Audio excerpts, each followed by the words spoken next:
पहला प्रश्न है, रॉबर्ट ब्रूस फुट थे एक एक भूवैज्ञानिक थे और एक पुरातत्वविद थे। लोअर पीसीएस का सवाल है 2015 का। एनसाइक्लोपीडिया ब्रिटेनिका के अनुसार रॉबर्ट ब्रूस फुट ब्रिटिश भूगर्भ वैज्ञानिक और पुरातत्वविद थे। जियोलॉजिकल सर्वे ऑफ इंडिया से संबद्ध रॉबर्ट ब्रूस फुट ने 1863 में भारत में पाषाणकालीन बस्तियों के अन्वेषण की शुरुआत की। स्पष्ट है कि इस उत्तर का विकल्प ए और बी हो सकते हैं, दोनों ही हो सकते हैं। दूसरा प्रश्न है, कोपेनहेगन संग्रहालय की सामग्री से पाषाण, कांस्य और लौह युग की त्रियुगीन विभाजन किया है। इसका आंसर है थॉमसन ने किया है। डेनमार्क के कोपेनहेगन संग्रहालय में 1818 और 1820 में एक आयोग की रिपोर्ट के अनुसार सामग्री के आधार पर पाषाण, कांस्य और लौह युग को त्रियुगीन विभाजन थॉमसन ने किया है। यद्यपि थॉमसन ने 1836 में इस वर्गीकरण के अनुसार संग्रहालय की वस्तुओं का विवरण प्रकाशित किया था। अगला क्वेश्चन है तीसरा, आईएएस 2023 का। भारतीय इतिहास के संदर्भ में अलेक्जेंडर री, H Longhurst, Robert swell, James Burgess और वाल्टर एलियट की गतिविधि किन चीजों से जुड़े हुए थे? तो इसका आंसर है पुरातात्विक उत्खनन से। फोर्थ, उत्खनित प्रमाणों के अनुसार पशुपालन का आरंभ कब हुआ? तो ये कई बार पूछा गया क्वेश्चन है, यूपीपीसीएस मेंस में भी पूछा गया। इसका आंसर है मध्य पाषाण काल में। मध्य पाषाण काल के अंतिम चरण में पशुपालन के साक्ष्य मिलने लगते हैं। ऐसे पशुपालन के साक्ष्य भारत के आदमगढ़ यानी नर्मदापुरम मध्य प्रदेश और बागौर भीलवाड़ा राजस्थान से मिले हैं। मध्य पाषाणिक प्रसंग में पशुपालन के प्रमाण कहाँ मिले हैं? वह स्थान कौन सा है? वह है आदमगढ़, अभी जस्ट आपने देखा, और यहीं से पशुपालन के भी प्रमाण मिले हैं। निम्नलिखित में से किस स्थल में हड्डी के उपकरण प्राप्त हुए हैं? तो हड्डी के उपकरण मिले महदहा से और सराय नाहरराय से, जहाँ पे समाधान भी प्राप्त हुए हैं। मध्य पाषाणकालीन महदहा प्रतापगढ़ उत्तर प्रदेश में बड़ी मात्रा में हड्डी और सींग निर्मित उपकरण प्राप्त हुए हैं। जीआर शर्मा महदहा के 3 क्षेत्रों का उल्लेख करते हैं, जो झील क्षेत्र, बूचड़खाना और संकुल क्षेत्र एवं कब्रिस्तान निवास क्षेत्र में बटा था। बूचड़खाना संकुल क्षेत्र से मुख्यतः, साथ ही कब्रों और झील निक्षेप से भी हड्डी और सींग निर्मित उपकरण एवं आभूषण बड़े पैमाने पर पाए गए हैं। सराय नाहरराय से भी अल्प मात्रा में हड्डी के उपकरण मिले हैं। हड्डी से निर्मित आभूषण भारत में मध्य पाषाण काल के संदर्भ में प्राप्त हुए हैं। कहाँ से हुए हैं? तो इसका आंसर है सराय नाहरराय और महदहा से, जस्ट ऊपर वाले की तरह। ये यूपी आरओ मेंस का 2013 का क्वेश्चन है। निम्नलिखित मध्य पाषाणिक स्थलों को भौगोलिक दृष्टि से पश्चिम से पूर्व में व्यवस्थित कीजिए। ये कुछ स्थल हैं, यहाँ देखिए। सबसे पहले आएगा महदहा, जो पश्चिम में पड़ेगा। सबसे पश्चिम में महदहा, इसके बाद लेखहिया और इसके बाद पैसरा, फिर बीरभानपुर। तो इसका आंसर है सी। जिले भी दिए गए हैं। महदहा प्रतापगढ़ उत्तर प्रदेश में है, लेखहिया मिर्जापुर उत्तर प्रदेश में है, पैसरा बिहार एवं बीरभानपुर पश्चिम बंगाल में है। एक ही कब्र से 3 मानव कंकाल मिले हैं, तो वो कौन सी जगह है? दमदमा से। दमदमा उत्तर प्रदेश के प्रतापगढ़ जिले में स्थित है। ये सराय नाहरराय, महदहा और दमदमा एक ही स्थल के आसपास के क्षेत्र हैं। दमदमा में लगातार 5 वर्षों तक किए गए उत्खनन के फलस्वरूप विभिन्न स्तरों और परतों को कुल मिलाकर 41 समाधान ज्ञात हुए हैं। इन समाधानों में से 5 समाधान युग्म समाधान हैं और एक समाधान में 3 मानव कंकाल एक साथ मिले हैं। शेष में एक कंकाल मिले हैं। खाद्यान्नों की कृषि सर्वप्रथम प्रारंभ हुई नव पाषाण युग में और पशुपालन कहाँ आरंभ हुआ? मध्य पाषाण काल के अंतिम युग में। भारत में मानव का सर्वप्रथम साक्ष्य कहाँ मिलता है? तो ये मिलता है नर्मदा घाटी में। जगह का नाम है हथनौरा, सीहोर मध्य प्रदेश नामक पुरास्थल से प्राप्त हुआ है। इसकी खोज पुरातत्वविद अरुण सोनकिया ने 1982 में की थी, जहां मानव के सबसे पुराने साक्ष्य मिले हैं। प्रथम मानव जीवाश्म भारत की किस नदी घाटी से प्राप्त हुआ है? ये जस्ट ऊपर देख के आए आप। इसका आंसर बहुत ही सरल है, नर्मदा घाटी। मानव द्वारा सर्वप्रथम प्रयुक्त अनाज कौन सा था? तो है जौ। और ये कहाँ मिला है? जौ। ये सर्वप्रथम मानव की बात हो रही है, भारत में मानव की बात नहीं हो रही है। सर्वप्रथम जौ जो है वो 8000 ईसा पूर्व के आसपास भूमध्य सागर और ईरान के मध्य स्थित पश्चिमी एशिया के देशों में मानव द्वारा उगाया गया। बाद में इन्हीं क्षेत्रों में 8000 ईसा पूर्व में गेहूं भी उगाया जाने लगा। तो सर्वप्रथम सबसे पहली खेती किसी चीज की गई तो वो है जौ। भारतीय उपमहाद्वीप में कृषि के प्राचीनतम साक्ष्य प्राप्त हुए हैं लौहरा द्वीप से, जहाँ क्या उगाया गया था? चावल। अभी इसके पहले चर्चा हो चुकी है। उत्तर प्रदेश के संत कबीर नगर जिले के लाहौरादेव में 8000 से 7000 ईसा पूर्व के बीच चावल के साक्ष्य प्राप्त हुए हैं। इसके पहले जब ये प्राप्त नहीं हुए थे, इसके पहले मेहरगढ़ को सबसे पुराना कृषि स्थल माना जाता था। यहाँ से गेहूं के साक्ष्य मिले हैं, जबकि प्राचीनतम चावल के साक्ष्य लाहौरादेव के पहले कोडलेवा को माना जाता था, जहाँ 6500 ईसा पूर्व में चावल की भूसी के साक्ष्य मिले थे, जो कि प्रयागराज के बेलन घाटी नदी के तट पर है।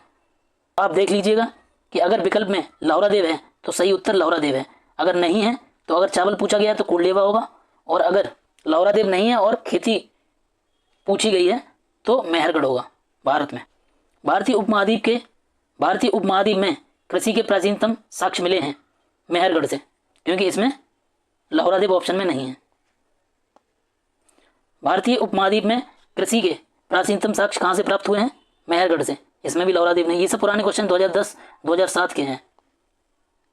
नवपाषाण युग में भारतीय उपमहाद्वीप के उत्तर पश्चिमी क्षेत्र में निम्नलिखित में से किस स्थान पर कृषि के अभ्युदय के प्रारंभिक प्रमाण प्राप्त हुए हैं? इसका आंसर है मेहरगढ़। ये सब पुराने क्वेश्चन आप देख सकते हैं। भारत में पशुपालन और कृषि के प्राचीनतम साक्ष्य मिले हैं, कहाँ से मिले हैं? मेहरगढ़ से। ये भी 2018 का है। उत्तर प्रदेश की सांस्कृतिक विरासत के संदर्भ में निम्नलिखित कथनों में कौन सा सही है? इस प्रदेश के अनेक उत्खनित पुरास्थलों में वैश्विक संदर्भ में कृषि के प्राचीनतम प्रमाण प्राप्त हुए हैं। प्राचीनतम प्राप्त कृषि अन्न जौ और धान है, तो ये केवल एक ही सही है। ये नवीनतम खोजों के आधार पर भारतीय उपमहाद्वीप में प्राचीनतम साक्ष्य वाला स्थल उत्तर प्रदेश के संत कबीर नगर में लाहौरादेव है। ये आप पढ़ ही चुके हैं पहले। ये दूसरा ऑप्शन इसलिए गलत है क्योंकि जौ और धान नहीं, चावल मिले हैं। ये देखिए, चावल के साक्ष्य प्राप्त हुए हैं। उस स्थल का नाम बताइए जहां से प्राचीनतम स्थायी जीवन के प्रमाण मिले हैं, तो है मेहरगढ़। बलूचिस्तान के कच्ची मैदान के स्थित मेहरगढ़ में मिले हैं, जिसकी प्रमाणिक तिथि 7वीं सहस्त्राब्दी यानी कि 7000 ईसा पूर्व से है, जबकि किले गुल मोहम्मद और कालीबंगा की प्राचीनतम तिथि 4000 ईसा पूर्व है और 3500 ईसा पूर्व है। और अभी लेटेस्ट जो खोजें हुई हैं उसमें राखी गढ़ी से 4500 यानी कि 4500 ईसा पूर्व के साक्ष्य मिले हैं राखी गढ़ी से। निम्नलिखित में से किन स्थानों से मध्यपाषाण काल में पशुपालन के प्रमाण मिलते हैं? बागौर से, राजस्थान।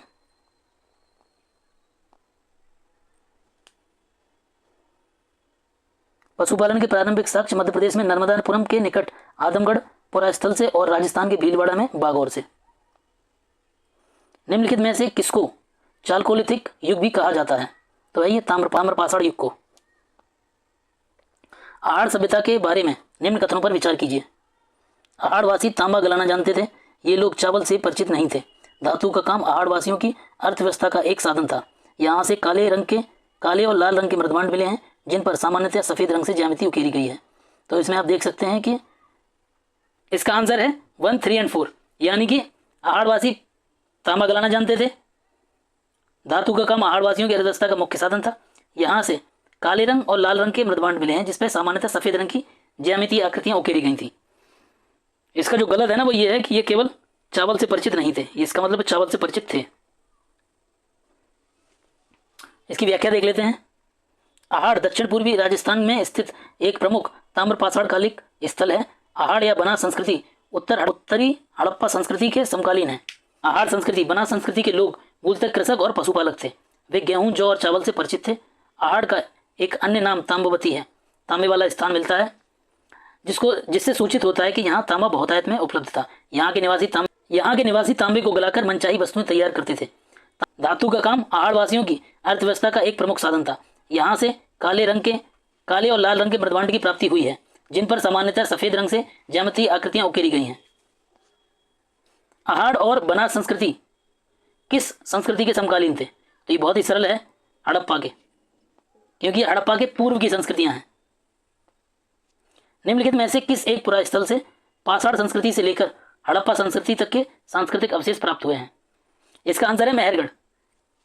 नवदा टोली का उत्खनन किसने किया? HD संकालिया ने। नवदा टोली मध्य प्रदेश का पुरास्थल है, जहां 1957 से 1959 के बीच डेक्कन कॉलेज पूना के प्रोफेसर HD संकालिया और SB देव और JD अंसारी द्वारा उत्खनन किया गया। यह एक ताम्रपाषाण कालिक स्थल है और इसकी तिथि 1500 से 1300 ईसा पूर्व के मध्य निर्धारित की गई है। नवदाटोली किस राज्य में है? मध्य प्रदेश में। बृहद पाषाण स्मारकों की पहचान की गई है मृतक को दफनाने के स्थान के रूप में। नवपाषाण युगीन दक्षिण भारत में शवों की विभिन्न प्रकारों की समाधियों में दफनाने की परंपरा विद्यमान थी। इन समाधियों को जो विशाल पाषाण खंडों से निर्मित हैं बृहद पाषाण या मेगालिथ के नाम से जाना जाता है।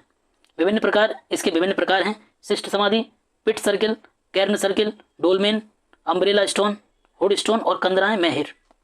राग का टीला निम्नलिखित में से किस नवपाषाण कालिक स्थल से संबंधित है? यह है संगन कल्लू से, जहाँ पे कृषि के बाद जला के राख करने के बाद वो चले जाते थे। ये स्थान जो संगन कल्लू है ये कर्नाटक में मैसूर के पास बेल्लारी जिले में है। भीमबेटका किसके लिए प्रसिद्ध है? गुफाओं के शैल चित्रों के लिए। मध्य प्रदेश के रायसेन जिले के अब्दुल्लागंज के समीप भीमबेटका प्रागैतिहासिक शैल चित्रकला का श्रेष्ठ उदाहरण है।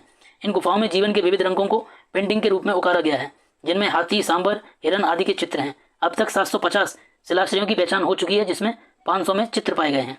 और ये भीमबेटका की शैल चित्रकला जो है ये लगभग 25 से 30 हजार साल पुरानी है। निम्नलिखित में से कौन सा स्थल प्रागैतिहासिक चित्रकला के लिए प्रसिद्ध है? तो इसका आंसर अभी हमने पढ़ा है। भीमबेटका की गुफाएं कहाँ पे हैं? तो ये अभी जस्ट हमने पढ़ा।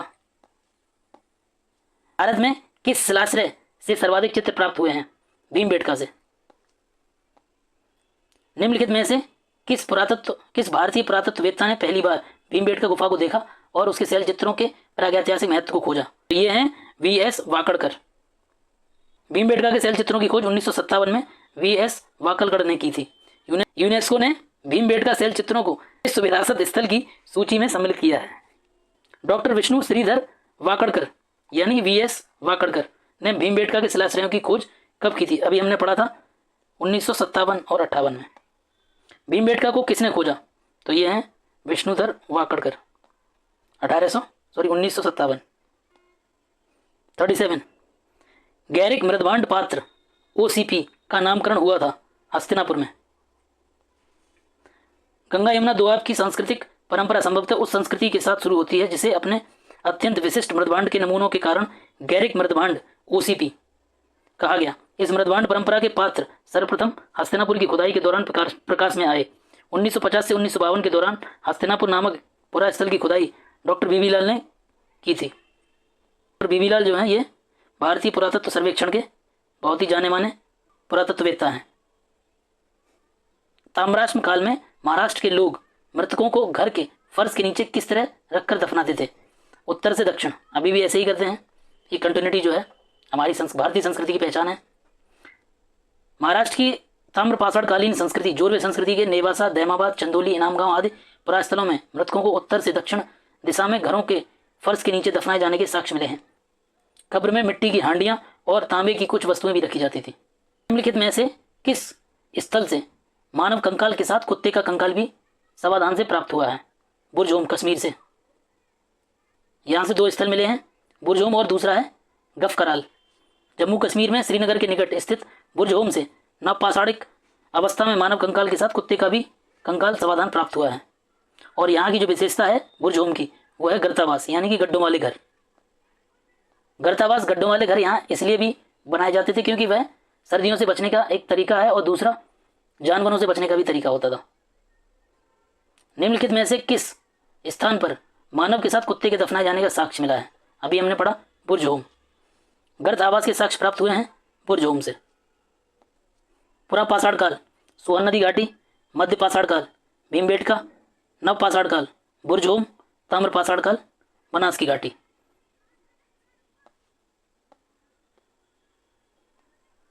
एक और मिलान का प्रश्न है।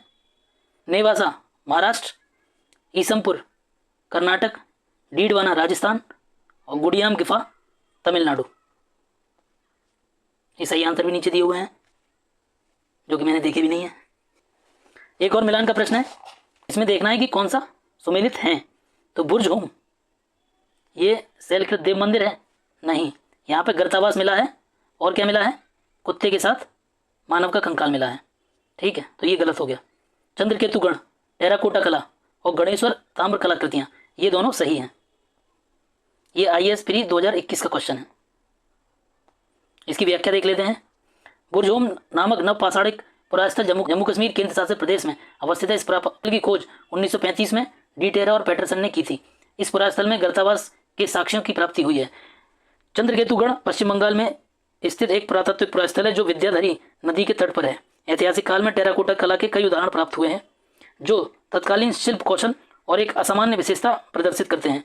गणेश्वर राजस्थान प्रांत के एक प्रमुख ताम्र पाषाणिक पुरास्थल है। इसकी खोज राजस्थान विश्वविद्यालय के पुरातत्व विभाग के प्रोफेसर रतन चंद्र अग्रवाल ने की थी। इस पुरास्थल में दोहरी पेंचदार सिरे वाली ताम्र बाणाग्र यानी कि बाण के आगे का हिस्सा, मछली पकड़ने का कांटा और विभिन्न प्रकार के मृदभांड प्राप्त हुए हैं। चंद्रकेतुगढ़ उड़ीसा, ये गलत है, पश्चिम बंगाल है इसकी जगह। और इनाम गांव महाराष्ट्र, ताम्र पाषाण काल, ये सही है। मंगुडू केरल, महापाषाण स्थल, ये भी सही है। और सालीहुंडम आंध्र प्रदेश, ये गलत है। इसकी व्याख्या देख लेते हैं। बहुत ही लंबी व्याख्या गाइस। चंद्रकेतुगढ़ पश्चिम बंगाल के पश्चिम बंगाल में है जो कि उड़ीसा में नहीं है। ठीक है, हम शॉर्ट में करते हैं इसको। इनाम गांव महाराष्ट्र में है जो कि ताम्र पाषाण काल का है और उत्तर हड़प्पा कालीन पुरास्थल है। मंगडू केरल में कोल्लम जिले में है और ये महापाषाण काल का है। महापाषाणिक स्मारक समाधियां प्राप्त हुई हैं। और सालीहुंडम ये आंध्र प्रदेश के श्रीकाकुलम जिले में स्थित है। यहाँ एक प्राचीन बौद्ध संगाराम का मुख्यालय है जिसका निर्माण 2वीं शताब्दी ईसा पूर्व का है जो 7वीं से 8वीं सदी तक फला फूला। पहाड़ी के शिखर पर एक गोलाकार स्तूप चैत्य है जबकि ढलान पर बिहार फैले हुए हैं।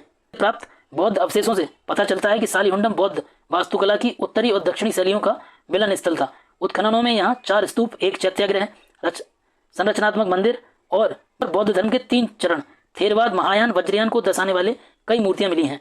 यहाँ कोई शैलकृत गुफा मंदिर नहीं मिले हैं। विंध्य क्षेत्र के पाषाण युगीन लोगों ने नूतन भूतल के काल के अंत में गंगा घाटी में प्रव्रजन किया। कारण है इसका जलवायु परिवर्तन के कारण इस काल में शुष्कता का चरण था। तो ये दोनों सही आंसर हैं। अभिकथन भी सही है और कारण भी सही है और ये सही व्याख्या भी करता है। GR शर्मा ने सराय नाहर राय में खुदाई के बाद यह अवधारणा दी कि नूतन भूतल काल के अंत में सूखे के कारण विंध्य क्षेत्र में भोजन की कमी के कारण लोगों ने गंगा घाटी क्षेत्र में प्रव्रजन किया। भारतीय पुरातत्व सर्वेक्षण निम्नलिखित विभागों मंत्रालयों में से किससे संलग्न होता है? तो ये संस्कृति मंत्रालय से संलग्न होता है। आप लोग कमेंट बॉक्स में बताइए कि संस्कृति मंत्री इस समय कौन है। 49 भारतीय पुरातत्व का जनक किसे कहा गया है? अलेक्जेंडर कनिंघम को। इन्होंने एक ब्रिटिश सेनाधिकारी के रूप में बंगाल इंजीनियरिंग ग्रुप के साथ काम करने के लिए तैनात थे। उन्हें भारतीय पुरातत्व के जनक के रूप में जाना जाता है। राष्ट्रीय मानव संग्रहालय कहाँ पर है? ये भोपाल में है। यहाँ पे पुरानी हड्डियाँ मिली हैं, हड्डियाँ रखी गई हैं। राष्ट्रीय मानव संग्रहालय जिसका नाम बदलकर इंदिरा गांधी राष्ट्रीय मानव संग्रहालय कर दिया गया है, भोपाल मध्य प्रदेश में स्थित है। यह भारत सरकार के संस्कृति मंत्रालय के अंतर्गत स्वायत्तशासी संगठन है। जो राष्ट्रीय संग्रहालय है उसका भी नाम सेम है, इंदिरा गांधी राष्ट्रीय संग्रहालय, जो कि नई दिल्ली में है, विदेश मंत्रालय के सामने। मानव सभ्यता के विकास की कहानी दर्शाने वाला देश का सबसे बड़ा संग्रहालय इंदिरा गांधी मानव संग्रहालय कहाँ है? तो अभी हमने पढ़ा है ये भोपाल में है। और आगे का भी क्वेश्चन हम देखेंगे सैंधव सभ्यता और संस्कृति के।